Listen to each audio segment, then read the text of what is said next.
I recorded a video to Mrs. Melania Trump. মার্কিন first lady Melania ট্রাম্পের কাছে এক হৃদয়বিদারক আবেদন জানিয়েছে আফগান কিশোরী। কাতারের একটি মার্কিন শরণার্থী শিবিরে দীর্ঘ ১.৫ বছর ধরে মানবেতর জীবনযাপন করা ১৪ বছর বয়সী এই আফগান কিশোরীর নাম জাহরা। এক ভিডিও বার্তায় এই আবেগঘন আবেদন জানায় ওই কিশোরী। ভিডিওতে কিশোরীকে বলতে শোনা যায়, আমরা বড় কিছু চাই না, শুধু একটি নিরাপদ জীবন, শিক্ষার সুযোগ আর একটি উজ্জ্বল ভবিষ্যতের নিশ্চয়তা চাই। জাহরার বাবা ছিলেন আফগান সেনাবাহিনীর একজন কর্মকর্তা, যিনি ন্যাটো বাহিনীর হয়ে কাজ করেছিলেন। ২০২১ সালে তালেবান ক্ষমতা দখলের পর পরিবারের সাথে দেশ ছাড়তে বাধ্য হন জাহরা।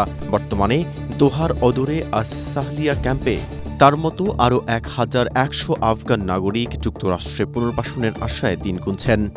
স্ট্রবেরি সুপার ডটেড ও ক্লাসিক ভ্যারিয়েন্টে সেন্সেশন জাগুক শিহরণ। কিন্তু সম্প্রতি খবর রটেছে যে তাদের যুক্তরাষ্ট্রে নেওয়ার বদলে মধ্য আফ্রিকার দেশ কঙ্গোতে পাঠানো হতে পারে, যা শিবিরে থাকা মানুষদের মধ্যে চরম আতঙ্ক সৃষ্টি করেছে। জাহরা তার ২ মিনিটের ভিডিওতে জানিয়েছেন, গত ৪ বছর ধরে তিনি কোনো স্কুলের মুখ দেখেননি।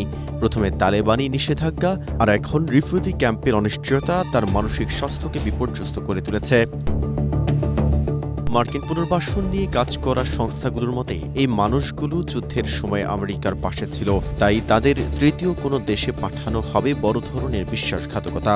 মেলানিয়া ট্রাম্পের কাছে জাহরার এই করুণ আর্তি এখন আন্তর্জাতিক মহলে শরণার্থী শিশুদের অধিকার ও ভবিষ্যৎ নিয়ে নতুন করে আলোচনার জন্ম দিয়েছে। মেহেদী হাসান, এশিয়া পোস্ট।